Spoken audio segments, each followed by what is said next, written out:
Hi, this is State Representative Dave Yaccarino, and we're with State Senator Paul Cicarella on the Dave and Paul Show. This is our second show. Today is August 23rd. We're going to discuss some issues we're working on this summer. We're out of legislative session currently, but in this job, it's really all year. It's 24/7, 365. I just want to introduce Senator Paul Cicarella. It's good to be with you again, Paul. Thank you. Always a pleasure. Thank you for having us, North Haven TV, for hosting us. We appreciate it. I will say we're fortunate in North Haven and the whole district to have NHTV and all the local access for government and also educational. And we fight very hard to keep funding these wonderful programs that give so much education and information to our students and our citizens. And we're very fortunate to have NHTV and to be able to do this show. Also, we started our office hours again, Paul and I, to come out and visit us either at Moonrise Cafe or McDonald's.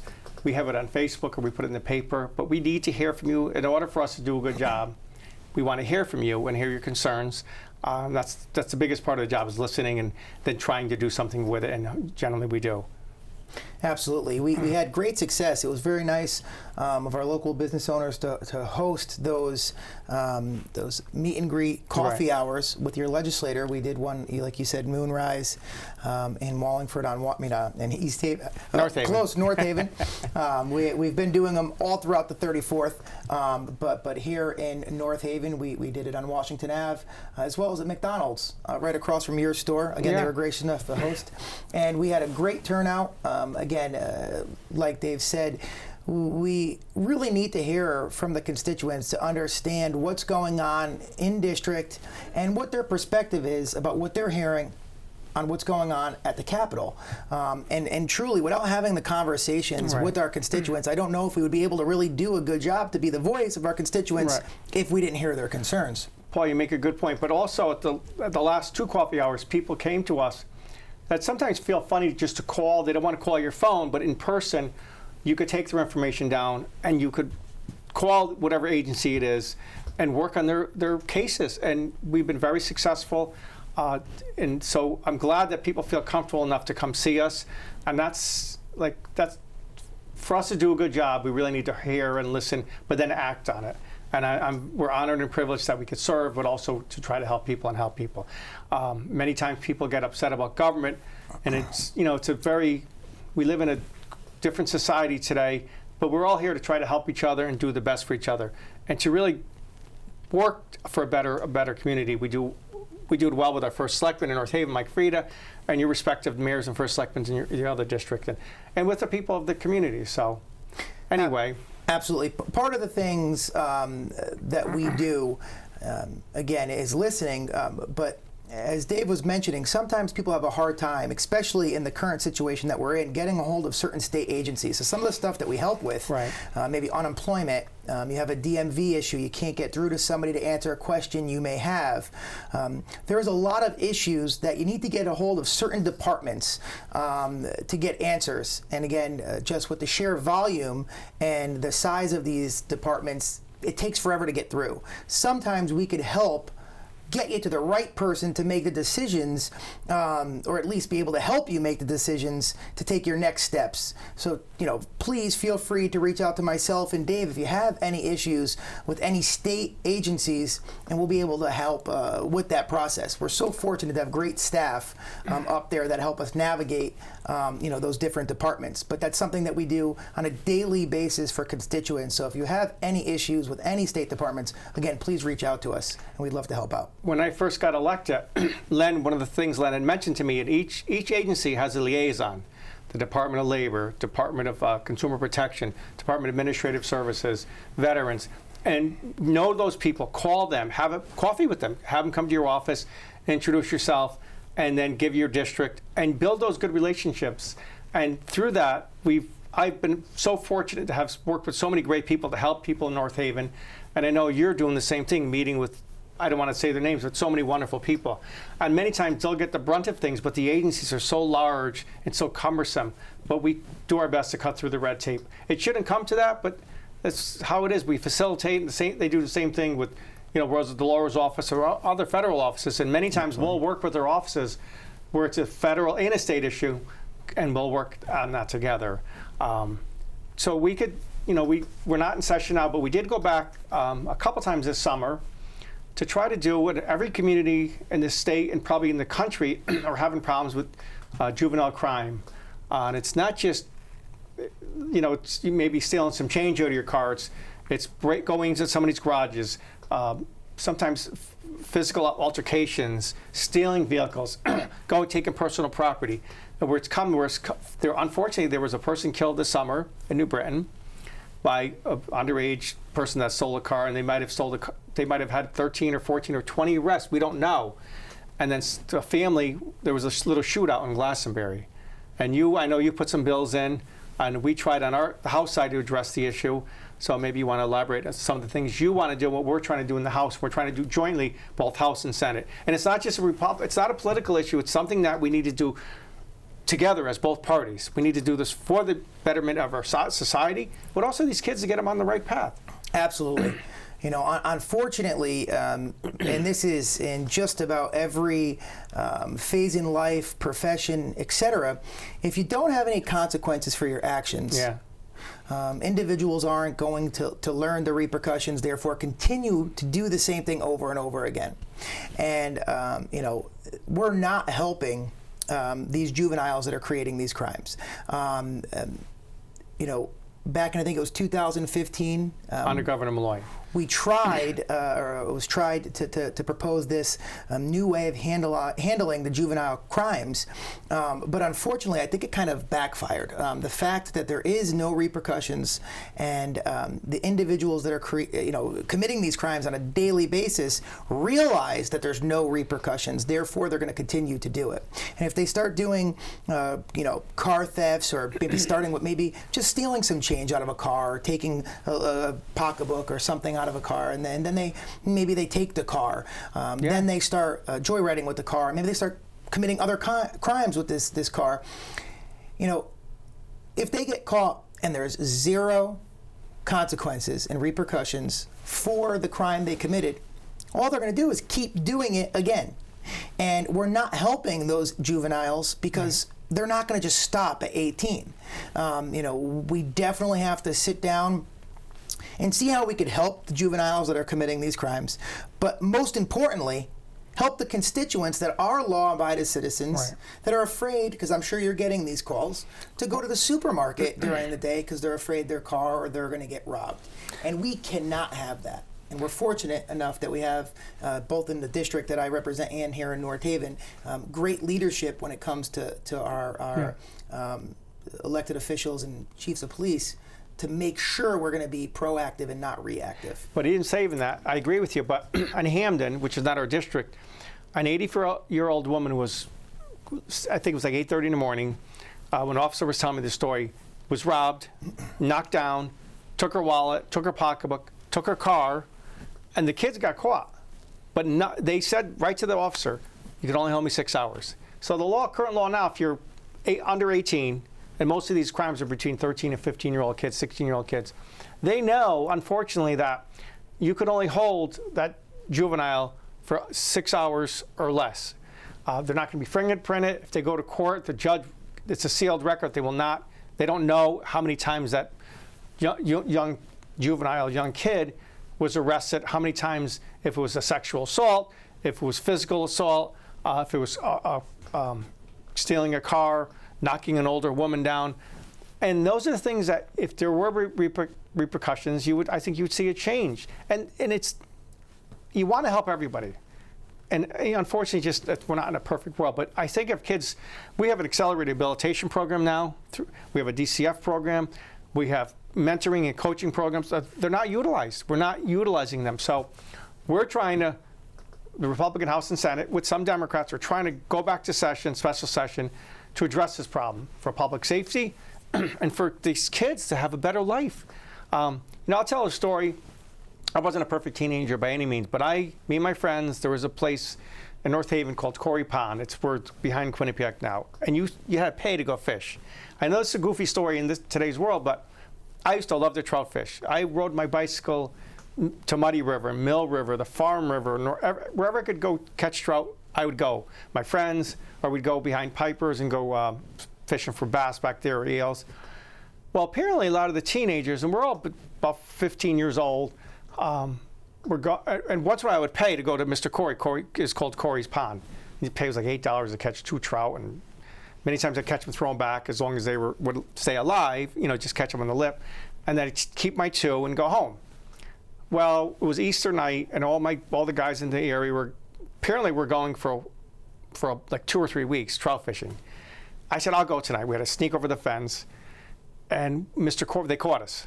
Mr. Corey put us down we had shotguns on, all of us, but there were mainly adults with us.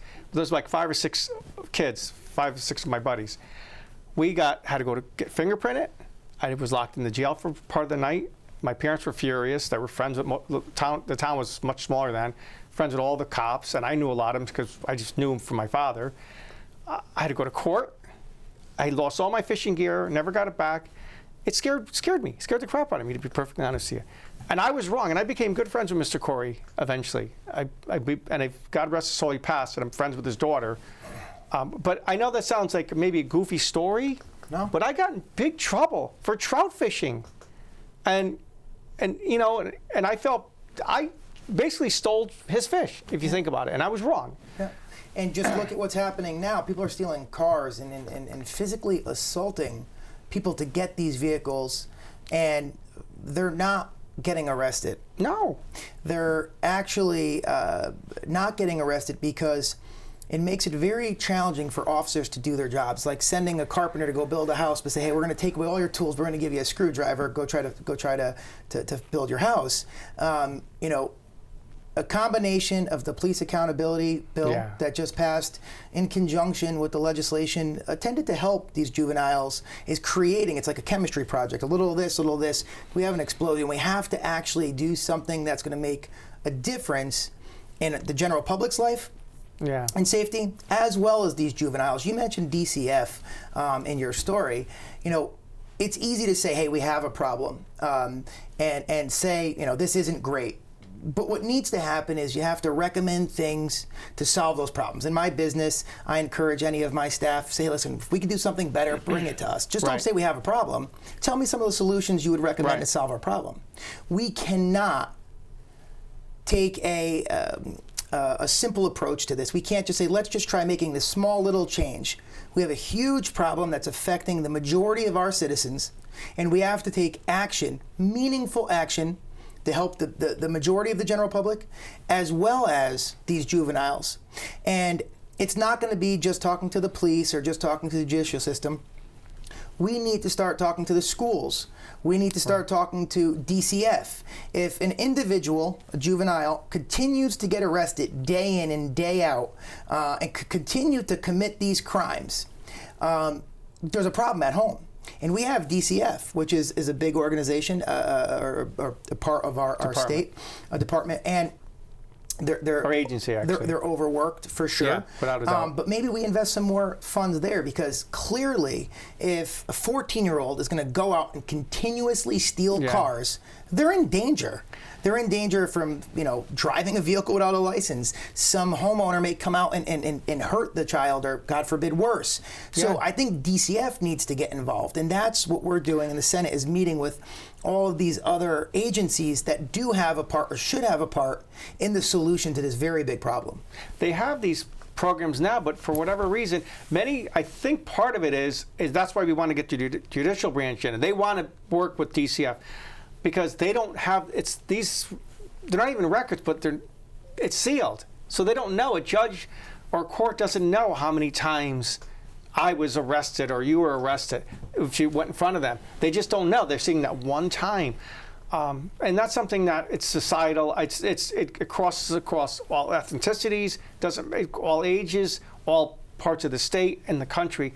And the biggest thing is accountability and giving the kids a chance, mentoring, either through sports programs or educational or at home.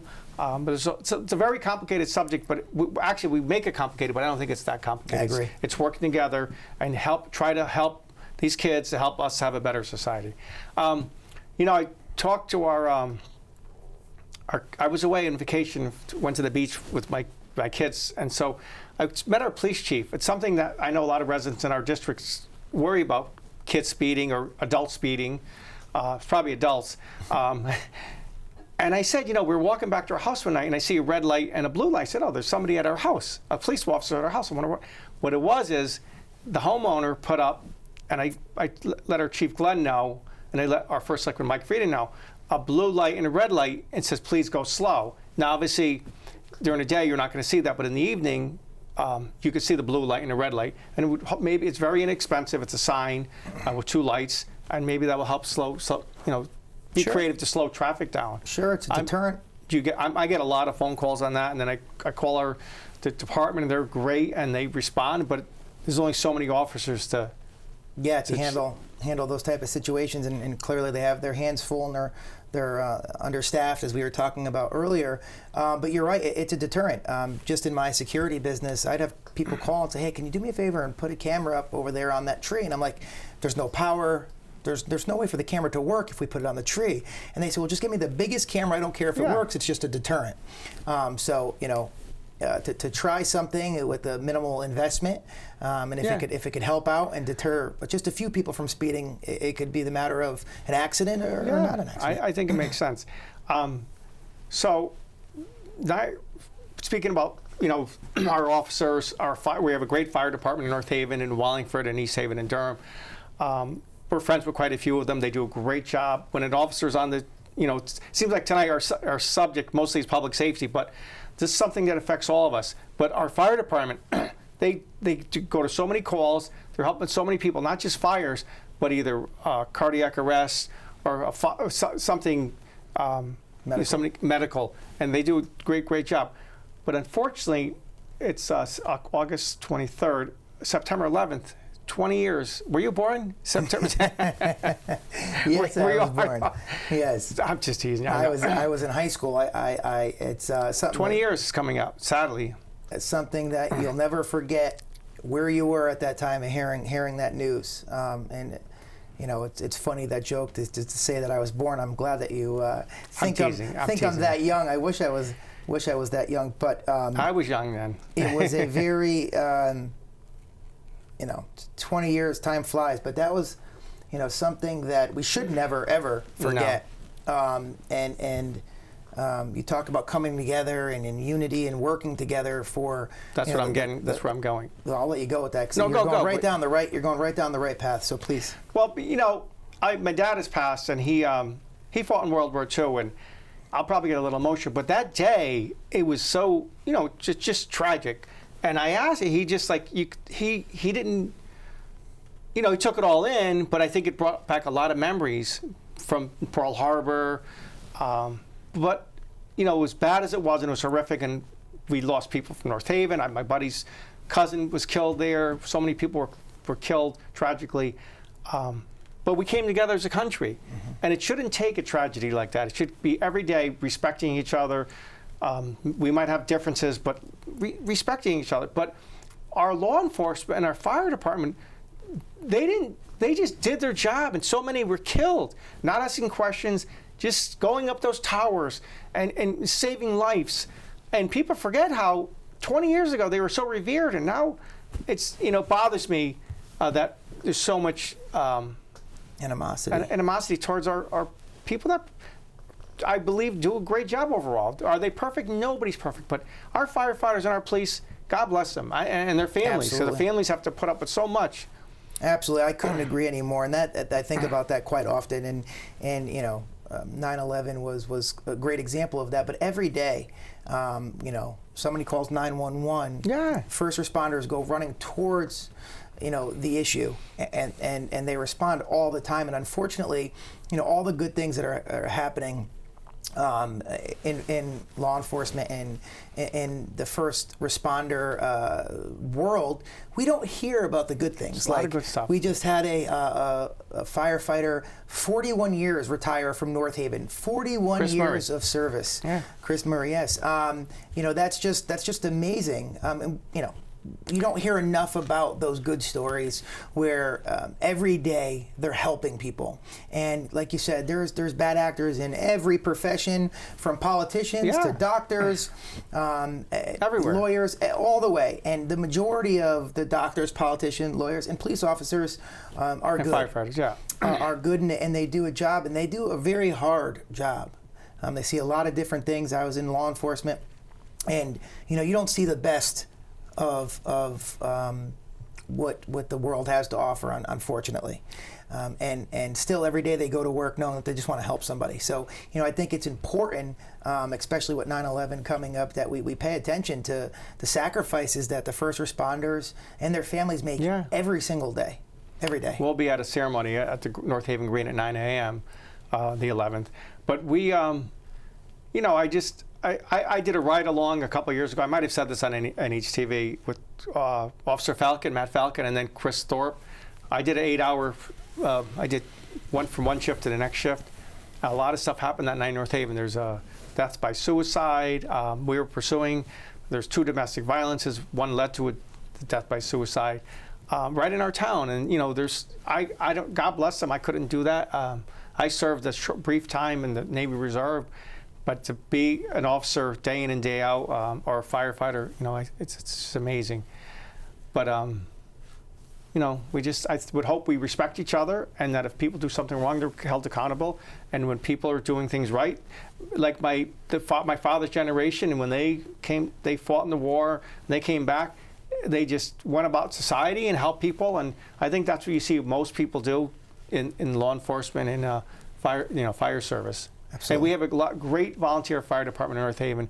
People forget that we just don't have the career firefighters who do an amazing job. Many of them started out as volunteers, either in Northeast, West Ridge, or Montauk, and now there are career firefighters, or if they're not career, they're still volunteering, and they do a great job. We did some stuff this last year and the year before to help them with some of their tax liability, and so.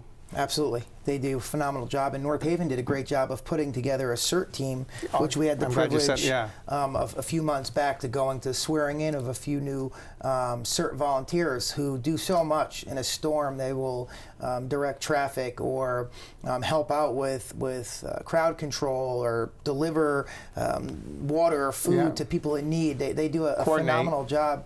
And that's a big thanks to our Chief of Fire, Paul. He does just a phenomenal job of organizing that and putting the right people in charge of the program, and it's doing a great amount of good for our town. CERT is Community Emergency Response Team, and it's a group of volunteers, like Paul said, in our town and in Hamden and in local areas that just, when the house blew up a couple years ago on Quinnipiac Avenue? Quinnipiac.